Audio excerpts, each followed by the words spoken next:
Tempo de teste e o cumprimento do chamado. Esse é o primeiro tema que me foi dado. Esse é um tema profundo na nossa vida cristã e ouvimos aqui que temos que ouvir a Deus. Nós temos que ter uma experiência de chamado, porque quando vier a dúvida, você volta ao lugar onde primeiro Deus falou. Diga, voltar ao lugar onde primeiro Deus falou. Mas se eu não tiver uma experiência, eu vou voltar aonde? A dúvida vai me tirar de cena, especialmente para aqueles que sentem vocação para o ministério, quer seja como missionário, quer seja pastoral, em qualquer serviço do reino, porque eu defendo com todas as garras que toda pessoa dentro da igreja é um ministro, tem um ministério, tem um chamado. O chamado é universal, todos têm um chamado, e para mim, eu não lido apenas com os pastores eclesiásticos, mas com os pastores de mercado, porque a minha luta de ensino dentro do próprio IBP-Fé é que todo servo de Deus tem que desenvolver um ministério dentro da profissão, da vocação que ele tem, seja dentro do campo eclesiástico, seja dentro de qualquer área de influência da sociedade. Então vamos dividir o nosso tema em 3 partes, que é exatamente o tema, e o primeiro é o chamado. O propósito de Deus para cada chamado. Chamado, como eu disse, é universal, e em 1 de Pedro 2,9, nós vemos isto muito claramente. Cada um de nós foi chamado com um propósito. Leiamos todos. Vós, porém, sois raça eleita, sacerdócio real, nação santa, povo de propriedade exclusiva de Deus, a fim de proclamar as virtudes daquele que vos chamou das trevas para a sua maravilhosa luz. É um chamado universal. O chamado de Deus envolve, primeiro, um propósito. Deus tem um propósito. Segundo, uma preparação para cumprir o propósito. E terceiro, a obediência, que é a resposta de quem é chamado. Cada um de nós tem um papel único.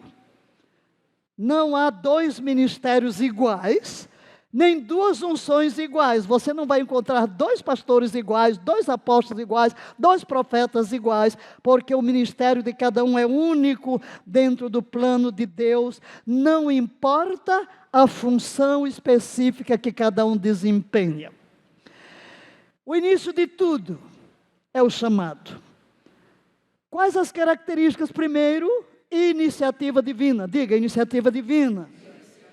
Leia, por favor. O chamado é sempre a iniciativa de Deus, não depende do mérito humano, mas há necessidade de uma resposta. O chamado é de Deus, mas a resposta é nossa. Temos que dar um sim ou não. E esse chamado, em segundo lugar, é no momento inesperado. Você nunca sabe quando é que Deus vai falar com você. Pode acontecer em qualquer momento da sua vida, ou mesmo até em qualquer lugar, mas sempre vem acompanhado de um senso de propósito. Há algo dentro de você que começa a borbulhar. Deus começa a lhe inquietar, a lhe dar impressões, a deixá-lo inquieto, às vezes, no lugar em que você se encontra, e você desconfia, Deus está cozinhando alguma coisa. Formas do chamado divino. Convicção. Convicção interna. Convicção interna. Se você não tem uma convicção, não dê um passo, porque esta é a primeira maneira de Deus nos chamar. Segundo, às vezes, nem sempre, existem palavras proféticas. Outras pessoas trazem uma palavra, mas sempre você deve entender que é confirmação. Nunca siga uma palavra profética, porque toda palavra profética precisa ser testada. Se não existe convicção dentro de você, se não existe uma confirmação em seu espírito, esqueça. Esqueça. Deus não trabalha desta forma. Tudo parte de dentro de nós. Às vezes são necessidades que Deus usa ao nosso redor. Confirmação da igreja. Quando estamos no contexto da igreja local, evidentemente, a comunidade reconhece. Se você diz que tem um chamado e ninguém reconhece, meu filho, você inventou. Porque todos vão reconhecer. Exato. Às vezes são as próprias pessoas ao seu redor que primeiro vão dizer: olha, você tem um chamado.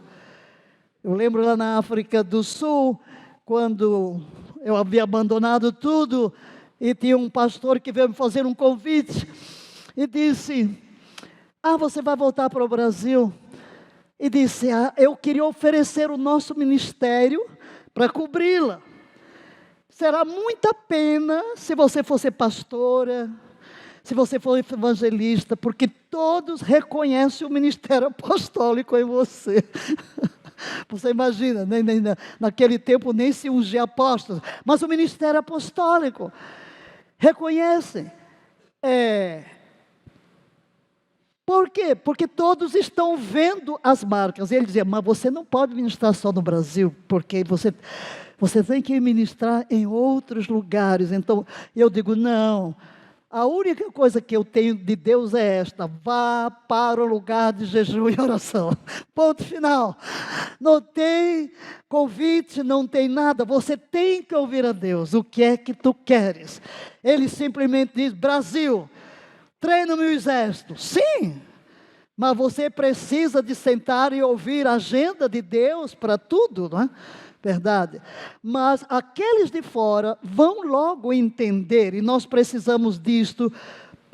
Temos vários exemplos bíblicos que mostram que o chamado é individual e que o chamado é específico. Embora todos nasçam com um chamado e uma missão de vida, há chamados especiais para o ministério do reino de Deus, e há funções e unções sobrenaturais. Aqui está a diversidade dos dons. Moisés, Deus chama Moisés no meio de uma sarça para libertar o povo de Israel. Não vamos ler o texto, todos aqui são pastores e conhecem o texto. O chamado, diga, é sempre pessoal específico. Nunca queira imitar o chamado do outro. Quando você quer tomar o lugar e a unção do outro, vai se dar mal. Foi o que aconteceu com Saul. Você não é sacerdote, você não vai oferecer sacrifício, você não pode tomar o lugar de Samuel. Deus conhece Moisés pelo nome e se revela a ele. Chamados podem surgir em momentos de rotina. O que está fazendo Moisés? Cuidando das ovelhas. Então, em qualquer momento no seu trabalho, Deus pode trazer um chamado. Agora, é Deus quem capacita os escolhidos. É Deus. O Deus que chama é o Deus que capacita. Eu estou falando, evidentemente, de um ministério sobrenatural, naquele que é o chamado divino, que você vai representar a Jesus Cristo para levar o seu evangelho. Características do chamado. Primeiro, diga, é de iniciativa divina. Não é sobre mérito humano. Ninguém merece. O plano é de Deus. É Deus quem tem um plano. Segundo, leia, clareza no propósito. Eu te envio a Faraó. Deus é muito específico.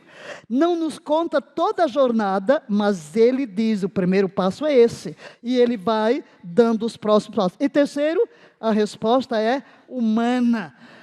Moisés titubeou um pouco, né, mas teve que dizer um sim. Deus promete capacitá-lo, apesar de suas limitações que ele reconhece. E aqui tem uma aplicação prática. Leia. Deus também tem um chamado, diga, para a minha vida. Para a minha vida. Mesmo que você não se sinta capaz, você está ouvindo a voz dele. Como pode responder hoje ao que ele tem colocado no seu coração? Cada um de nós vai ter uma resposta e temos que entender algo. Você teve um chamado um dia, eu fui chamado para o ministério. A jornada é longa. Deus tem muitas fases em nossa vida. Deus tem etapas. Deus pode mudar funções e unções ao longo do caminho. Nós sempre vamos precisar estar ouvindo a Deus. E às vezes nós somos teimosos, porque Deus nos fala, nos dá uma palavra específica, um ministério específico, e Deus quer virar-nos para um outro, e nós somos teimosos em não ouvir, porque não paramos para entender que Deus tem guinadas na nossa vida. É muito importante. E às vezes os outros querem dizer para você o que você tem que fazer. Quando eu saí da televisão, porque Deus me pediu, fica todo mundo, volte. Um dia desse eu topei lá. Volta, Valnice, não sei o que, parece que é um grupo aí, sei lá, criou um grupo, né? Volta a televisão. Não me... E outro, por que não vai para a rádio? Ei, não me diga o que eu tenho que fazer, eu tenho que fazer o que Deus mandou fazer. Ele disse que o próximo passo é a internet, ponto final, é a internet e acabou. Acabou. Então, você tem que entender isso. Deus, você vai responder ao chamado, não é uma vez. Se eu for olhar para a minha vida de 60 anos de ministério, quantos chamados na minha vida? Quantas etapas? Em cada uma precisei ouvir a Deus, em cada uma, e você tem que ouvir a Deus para saber exatamente o que Ele quer em cada tempo da sua vida. Samuel era um menino, um jovem. Deus chama, ele está no templo, ele nem conhece a voz de Deus, ele vem, orienta, ele que diz, olha, diga assim, fala Yahvé, pois o teu servo ouve. Ele não conhecia a voz de Deus, é uma criança, e Deus pode falar assim. A resposta ao chamado, ele se torna um grande profeta e juiz em Israel. Isaías está no templo, está orando, morreu o rei Uzias. Ele tem uma visão da glória de Deus. Ali ele tem que passar por uma purificação. Ai de mim! Eu tenho lábios impuros e habito no meio de um povo de impuros lábios, era o grande problema. Então ele passa por uma purificação, quando os seus lábios são tocados pelo serafim, e Deus então lhe pergunta, a quem enviarei? Vejam que cada chamado é bem distinto, e cada propósito é bem distinto. Ele então diz, vamos todos, a quem enviarei? E quem há de ir por nós? Então disse eu, eis-me aqui, envia-me a mim. Não é interessante? Deus não disse, vai, diz, quem eu vou enviar? Eu. Essa foi a minha resposta. Quando Deus me diz, um obreiro tomou no meio da batalha, que eu precisava, eu digo, eu. Eu não sabia nem o que eu estava dizendo. Eu era um adolescente, mas naquele momento eu entendi simplesmente, sou dele. Esta semana alguém me perguntou, você duvidou alguma vez? Eu digo, nunca. Você desejou? Nunca. Eu olho para dentro de mim, não tem como você desejar. Nunca tive uma crise ministerial.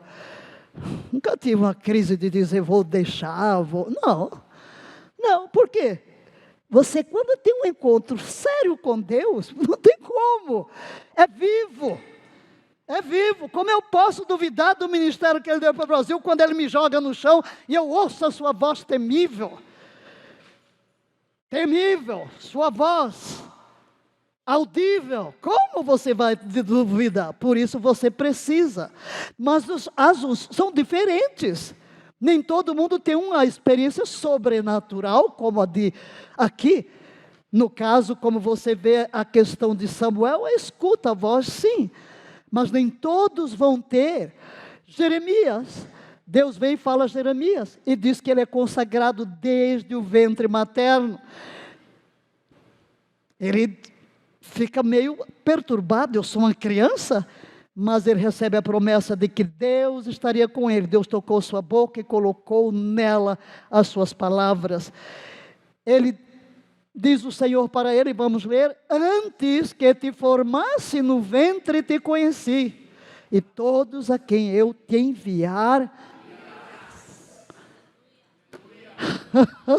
Aqui é uma ordem, você vai. Você vai. Amós não é nenhum profeta, nem na escola de profeta estava, não é da linhagem sacerdotal, é um boieiro. Amós não vinha de família sacerdotal, era um simples pastor. Mas Deus escolhe. Deus escolhe. mesmo sem formação profética, e ele é levado para pregar uma mensagem de justiça, denunciando as injustiças sociais de Israel. E o que dizer de Paulo, grande Saulo? Que chamado dramático na estrada de Damasco, o perseguidor da igreja, que parte com a autorização oficial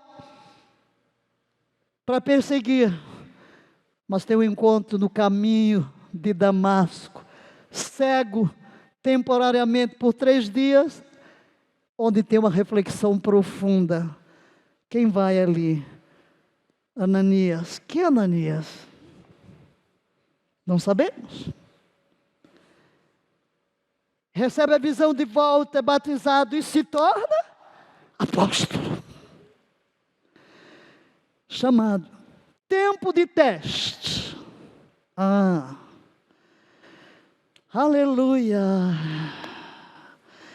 Quem aqui já estudou no IBPFé? A primeira matéria é um homem enviado por Deus. E você vai me escutar dizer e repetir que entre o chamado e a concretização existe um deserto. Sempre existe um deserto durante o qual você pode perecer no deserto, ou você pode sair pronto, porque o tempo de deserto vai depender da sua atitude. Todo chamado passa por testes. Enfim, o tempo de teste é para quê, queridos? Um processo de preparação. Deus não confia nenhum ministério a nenhum de nós para nos destruir. Por isso, Ele primeiro precisa tratar conosco. Ele primeiro trabalha em nós a área necessária para que não sejamos destruídos no tipo de ministério que Ele tem para nós. Por isso passamos pelo deserto. Por isso precisamos de um tempo de prova. Dependendo do tipo de ministério, vai ser o tipo de prova, hein? Ainda esta semana, eu ouvi a confissão de uma pastora. Como tinha tudo pronto para se suicidar. Estava em depressão.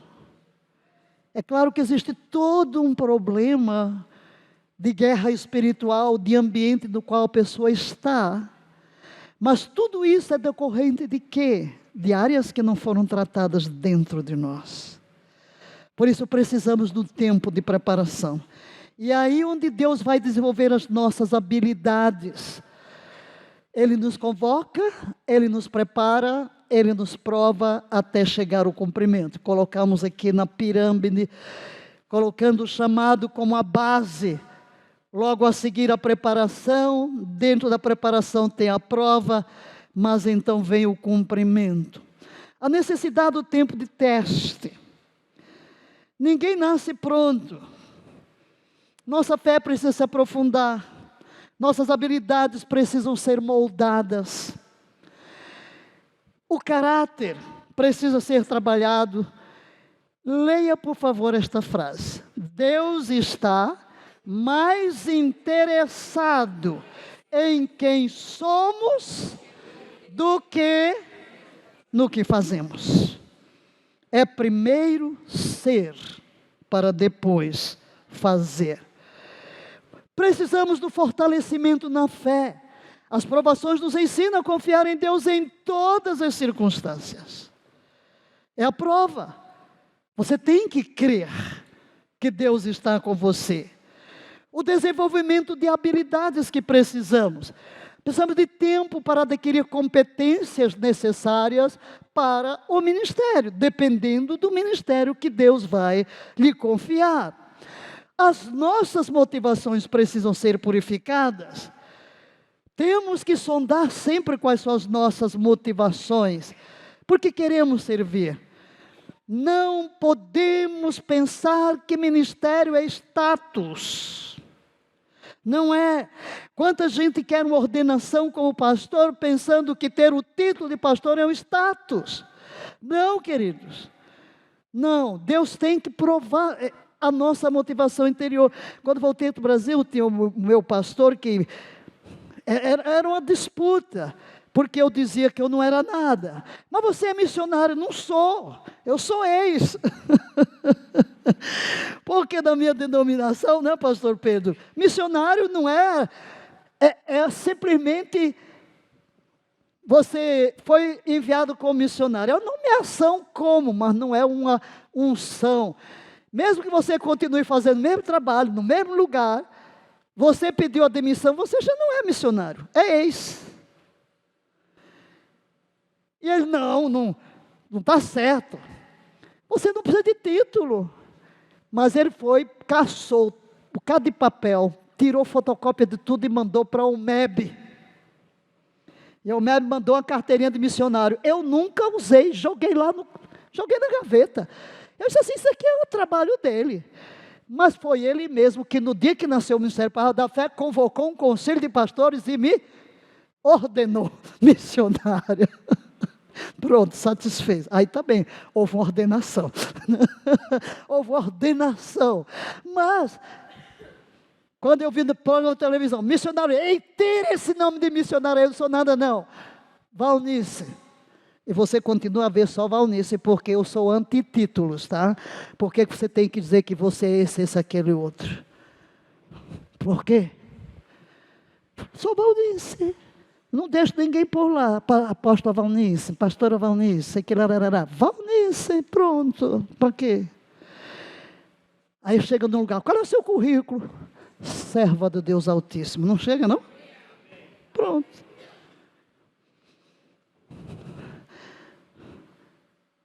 Eu acho engraçado chegar assim numa sala e ver a sala toda cheia de diplomas. Oh, meu pai, para que isso? Enfim...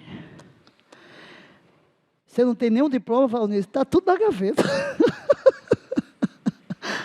Está tudo na gaveta. Para que eu quero diplomas na parede? Né? Enfim, queridos, muitas vezes nós temos que sondar as nossas motivações. O que está dentro de nós? Por isso Deus faz nos passar pelo teste.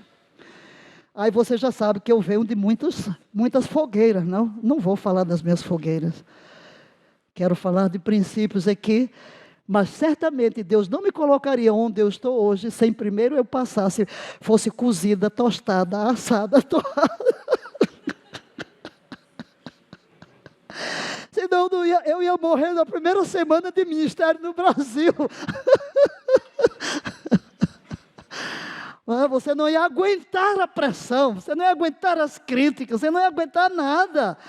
Mas aí estou feliz da vida, 60 anos de ministério, sem nenhuma enfermidade, nenhuma pressão alta, maravilha. Fui ao médico recentemente lá, você tem refluxo? Não, tem azia? Não, tem nada não, doutor, não tem nada não. Não tem nada não, porque você vive em paz. Olha, não tenho mágoa de ninguém, não fico zangada com ninguém, amo todo mundo, glória a Deus. Mas para você chegar, você começa assim, nada disso, você não chega aqui. Não vou contar minhas histórias, mas tem muitas, em cada pontinho que eu tenho aqui, eu tenho história para contar, mas não vou contar. Mas o que eu quero dizer é que todos nós vamos passar por teste. Agora, não resista. E a questão dos vidros de remédio foi exatamente por causa da minha luta. Eu estou em África. E Deus me chama para a África. Chego lá, só encontro português. E depois você começa a criar um ressentimento com o líder. Aí você começa na sua cabeça a pensar, hipócrita, aí você entra em luta. E então, é aí, e você vai todo mundo embora, ainda vai para outro país, ainda fica falando de você, que você é rebelde, ficou no país, enfim. Aí foi o livro de Hannah Widal Smith, quando ela fala que nós somos barro, e se você resiste às provas, e cai das mãos de Deus, você nunca vai passar de barro. Então aguenta as pressões do mundo, olhando, está doendo. Aí onde os vidros de remédio são, os nossos irmãos são vidros de remédio, né? Que é para nos lixar e nos purificar, aprender a perdoar, aprender a ser tolerante. Sim, porque aí você está gemendo, você está sofrendo. Ai, não é possível. Sim, querido, eu já passei por tudo isso. Para chegar aqui é porque você já foi, Não sabe quando você passa uma coisa fere, depois vira um calo, não dói mais. Não significa que não tem mais, é que já não dói. Não dói por quê? Porque você já passou por muitas provas. Então, por quê? Porque Deus não pode lhe confiar algo sem lhe preparar. Será que você está estacionado porque não quer suportar o teste? Porque se rebela contra o teste? Porque fica reclamando, fica murmurando? Queridos, o teste faz parte. O teste faz parte. Quando eu tive o meu problema do ombro, que estava lá, fizemos jejum de 21 dias, e eu pus uma data para Deus me curar. Senhor, na Páscoa. Ele não curou, eu não orei mais. Nada, quando quiser, o que é? O que Ele quer me ensinar? Depois, claro, depois ele quis falar o que Ele falou, não é? Você nunca parou na sua vida, né, esses anos todinhos. Agora este tem que cuidar de você. Então, às vezes, né, Deus está nos treinando, preparando para algo. Queridos, Deus faz isso porque Ele não quer nos destruir com o ministério que Ele vai nos confiar. O deserto como lugar de preparação.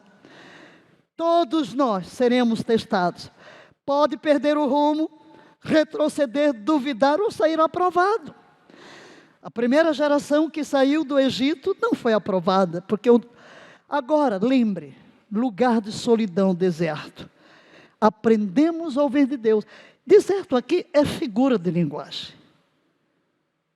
É um momento de teste da nossa vida. Um lugar de solidão. Temos que aprender a ouvir a Deus sem quaisquer distrações. Também de preparação, porque temos que depender de Deus, às vezes com recursos limitados. Um lugar de promessa também, porque mesmo no deserto, Deus provê um oásis, Deus provê uma esperança, Deus nos dá uma palavra. Nós saímos do deserto melhores. Então, várias coisas queremos sintetizar aqui. Diga primeiro o que é que vamos encontrar no deserto. Confiança, capacidade de crer nas promessas divinas. Segundo, perseverança, persistência diante das dificuldades. Terceiro, fé, crença inabalável no chamado recebido. Obediência, submissão às instruções divinas. Alguns exemplos claros de preparação no deserto. José, sonhos proféticos, recebe sonhos de que ele vai ter um futuro de liderança, mas o que ele encontra no caminho? Traição, escravidão, é vendido pelos irmãos.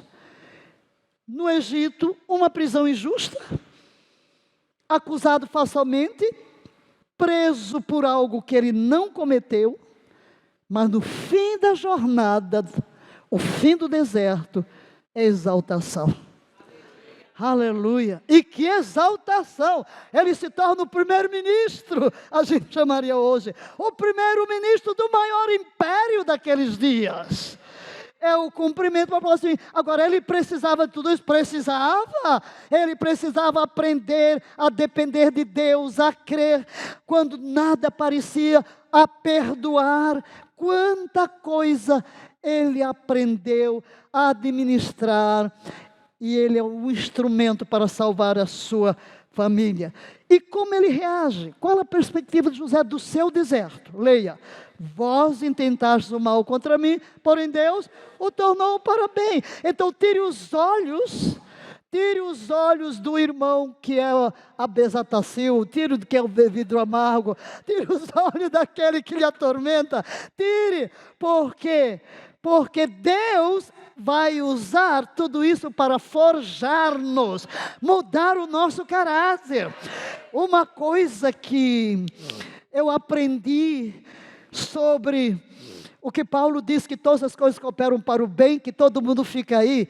Espera ainda, você não leu o texto todo, leia antes, leia depois. Ele, quando diz todas as coisas contribuem, ele começa dizendo: para isto Deus nos predestinou, para sermos conforme a imagem do seu Filho. Para que Deus me chamou? Ser como Jesus. Qual é o propósito da obra da redenção? Ser como Jesus, restaurar a imagem, restaurar o caráter. a fim de que ele seja o primogênito entre muitos irmãos. E o que é que vem logo depois?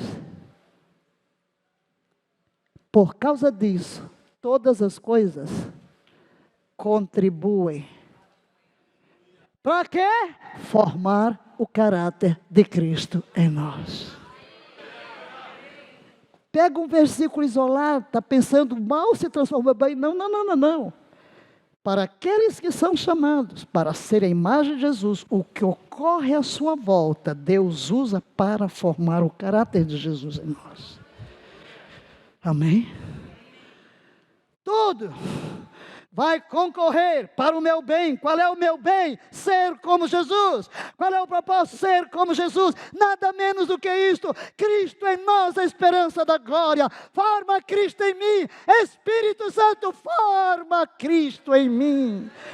Meus filhinhos, por quem de novo sinta as dores de parto, até que Cristo seja formado em vós.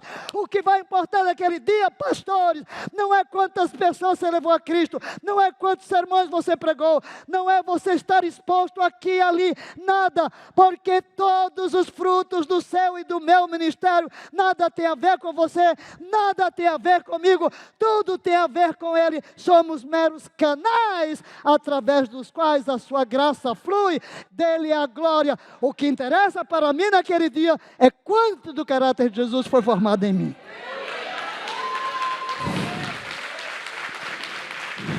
Eu não levo ninguém a Cristo, eu não salvo ninguém, eu não liberto ninguém, eu não curo ninguém, é Ele quem o faz. Muito bem, José vendido, prejudicado, mas ele segue em frente, traído. A sua perspectiva está correta. Deus usou essa situação para posicionar José no Egito, onde salvaria tanta gente. O que parecia uma tragédia, era na verdade parte do plano divino para preservar a linhagem do povo escolhido.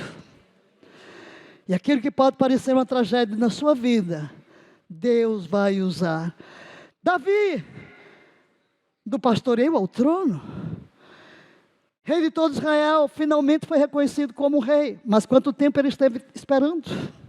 Primeiro foi fugitivo nas cavernas, perseguido por Saul. Para quê? Aprender a depender de Deus. Venceu Golias, demonstrou coragem e fé diante do gigante, mas é pastor de ovelhas.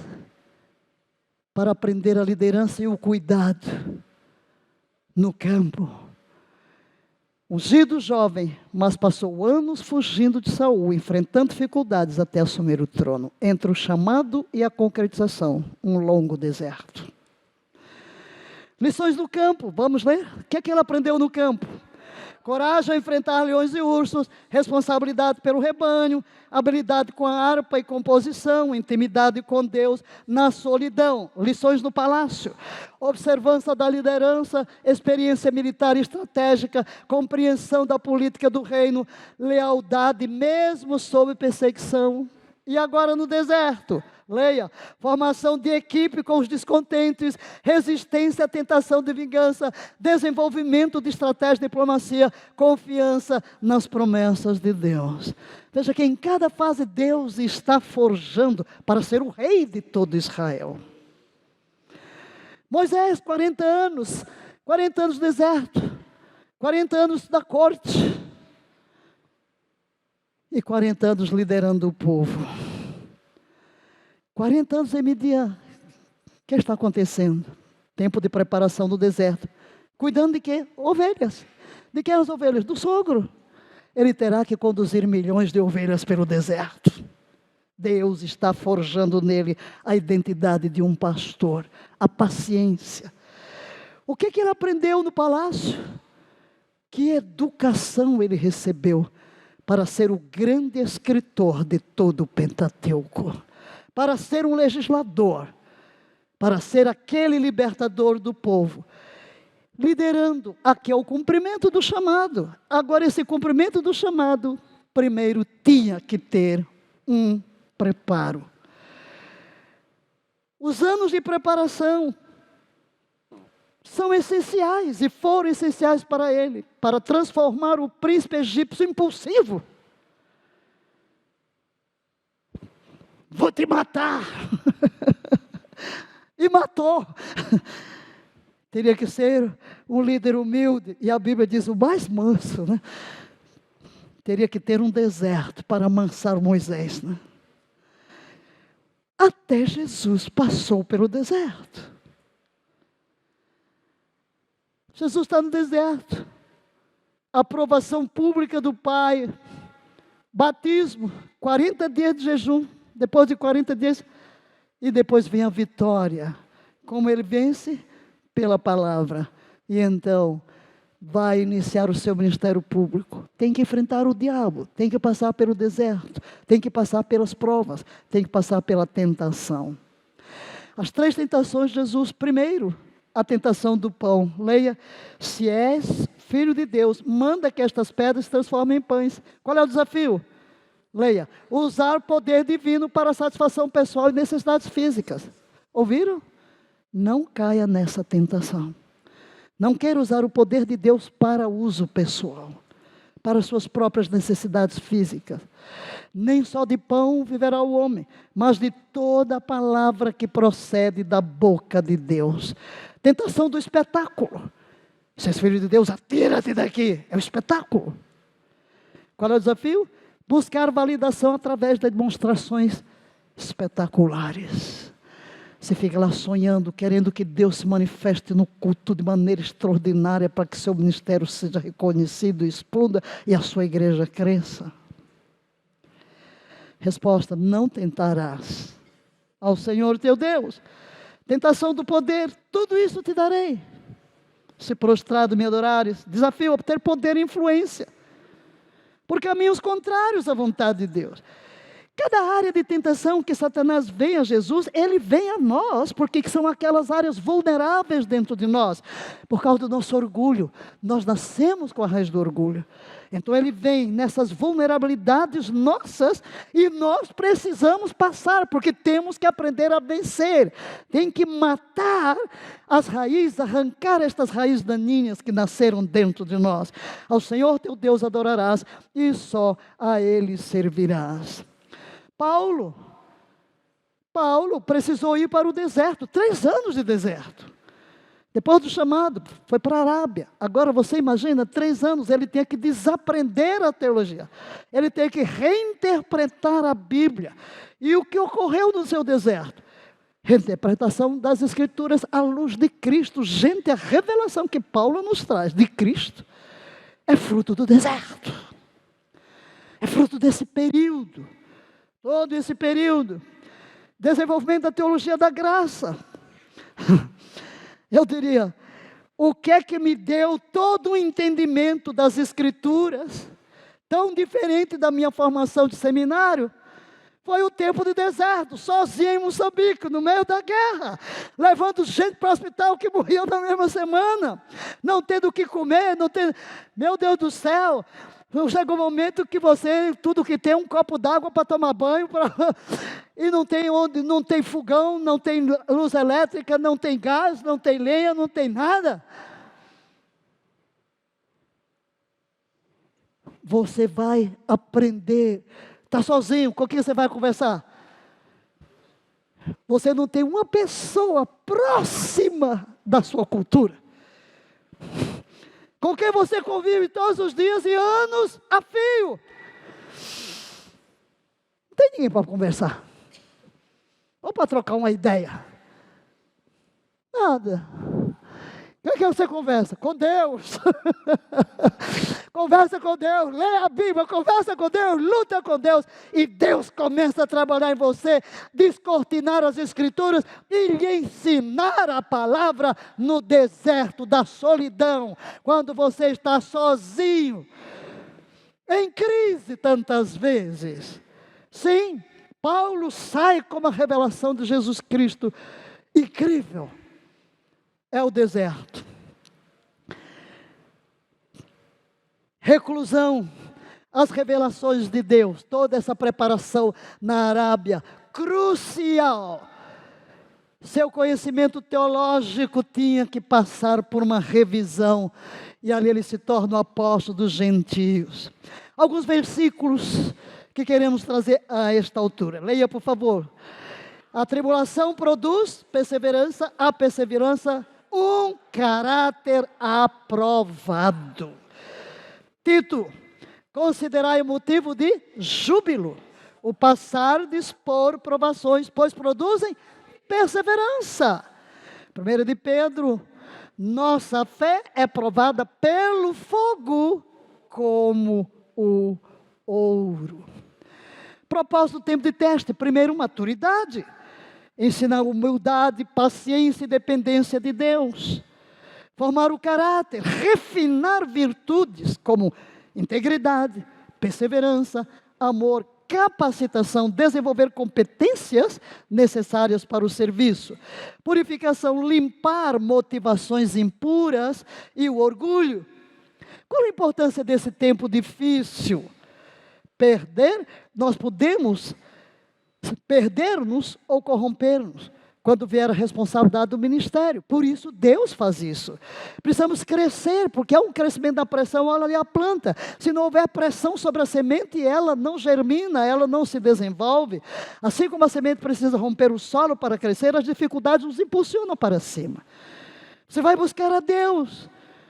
Porque eu fui dizer: Deus, onde está o Deus de Atos? Porque todo mundo quer ir para o hospital na minha semana. Senhor, o que fazer? Onde está o Deus de Atos? É a pressão. É o deserto. A borboleta. Uma transformação necessária para sair do casulo e fortalecer suas asas para o voo, para o fortalecimento. Os músculos só crescem quando enfrentam resistência no treinamento. Sem resistência, não há músculo. Você aprende isso, né? Ou faz musculação ou não tem músculo. Aleluia. Terceiro, o cumprimento chamado. Frutificando para o reino. O cumprimento. Passado o tempo de teste, chega o tempo de cumprimento. Diga aleluia. Mas pensa que acabou o deserto, acabou nada. Nunca acaba, né? Tudo depende do que Deus tem mais na frente. Deus abre portas, traz reconhecimento e entrega responsabilidades prometidas. Primeira coisa é a abertura das portas. Deus cria oportunidades que antes pareciam impossíveis.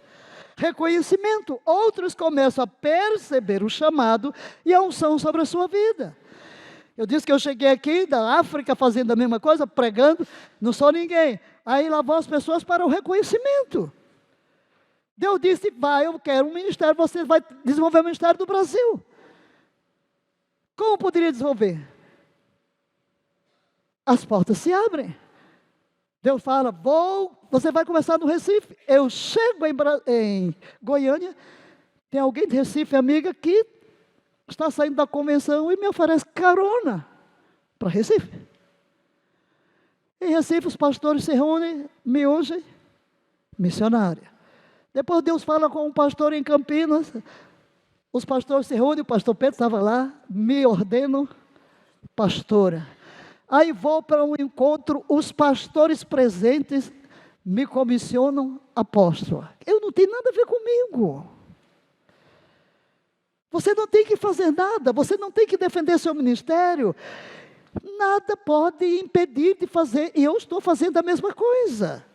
Mas Deus, no momento de cumprir, Ele abre as portas, Ele traz o reconhecimento, Ele lhe posiciona nas unções necessárias para o seu desenvolvimento.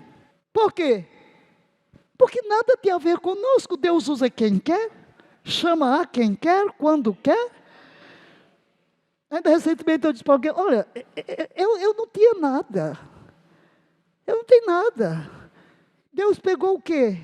Um adolescente, que nem falava, órfão de pai, numa cidadezinha que não tem nem luz elétrica,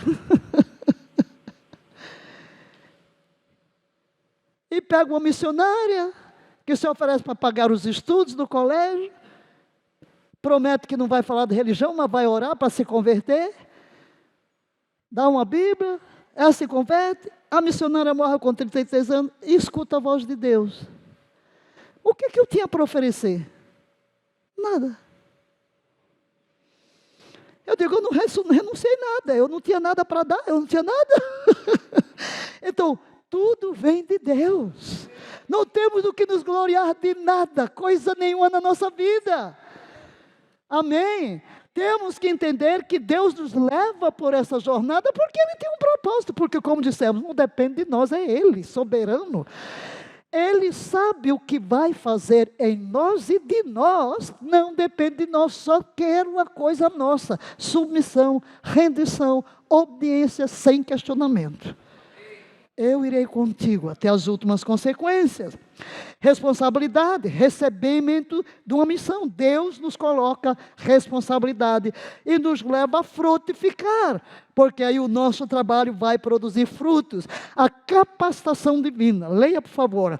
Ele que chama, capacita, vai à frente, pelo seu Espírito realiza a obra em nós e através de nós. E nos concede dons espirituais, que são habilidades sobrenaturais, concedidas pelo Espírito Santo. Queridos, é Ele. E como estamos aqui falando de ministério sobrenatural, eu quando fui para a África, eu fui como missionário dos batistas brasileiros, então não se falava deste tipo de ministério sobrenatural.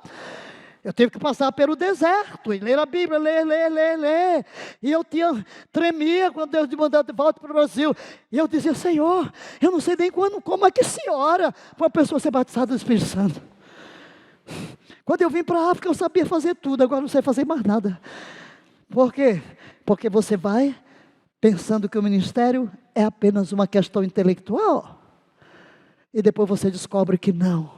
O verdadeiro ministério de Deus é daqui, ó, é sintonizado com o trono. Aleluia.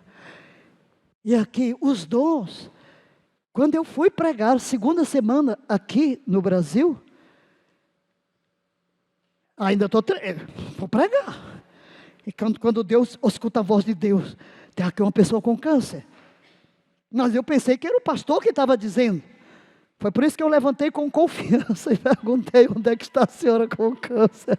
Porque pensei que foi um anúncio público. 10 dias depois eu soube que ninguém escutou aquilo, só eu. E eu ia fluindo na palavra de conhecimento, mas eu não sabia que eu estava fluindo na palavra de conhecimento. Não, porque ele disse, não, você fala a palavra eu confirmo, porque eu disse, eu não sei nada, fala a palavra. Pronto, fala a palavra. Eu não sei nem como era para alguém ser batizado do Espírito Santo. Ainda me lembro lá numa igreja batista, tem gente lá na galeria, e eu fui dar os passos para ser batizado do Espírito Santo. De repente aquele povo todo arrebentou em línguas, e eu fiquei com medo, porque tinha gente pulando lá na galeria. Meu Deus, que não caia lá de cima, que vai. Então, você vai, os dons vão fluindo.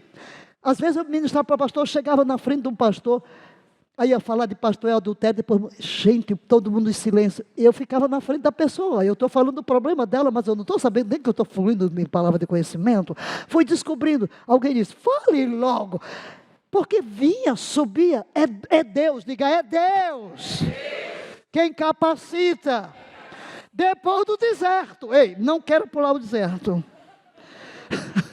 É depois, Deus dá sabedoria, discernimento para tomar decisões conforme a vontade de Deus, dá unção, poder divino.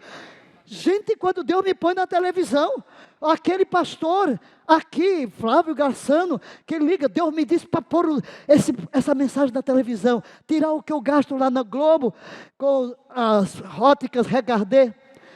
Eu vou a Israel, chego, ele tinha assinado um contrato, 1 hora de televisão, a hora do Jim Swaggart. Aí ele me diz, é mais caro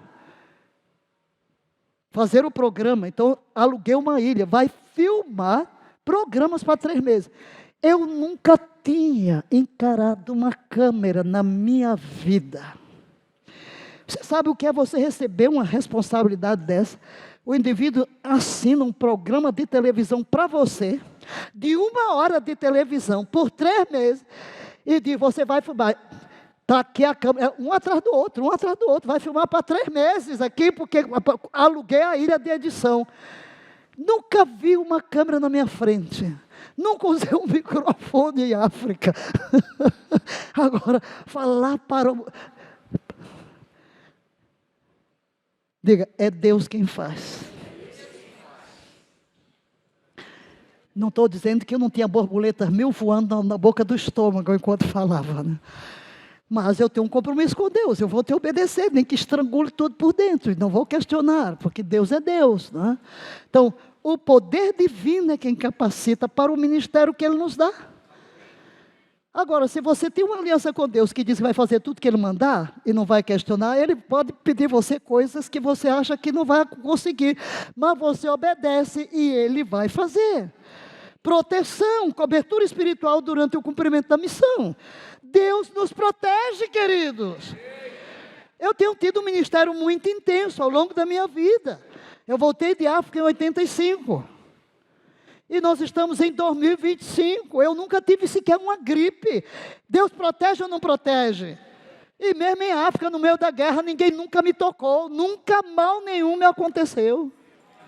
Nada, querido, não foi uma experiência que eu possa dizer que faltou a proteção divina. Andei de noite sozinha por aquelas estradas, já mandei o povo deita no chão quando a bala passa por cima, mas Deus sempre me protegeu, porque a proteção vem sobre aquele que cumpre o ministério.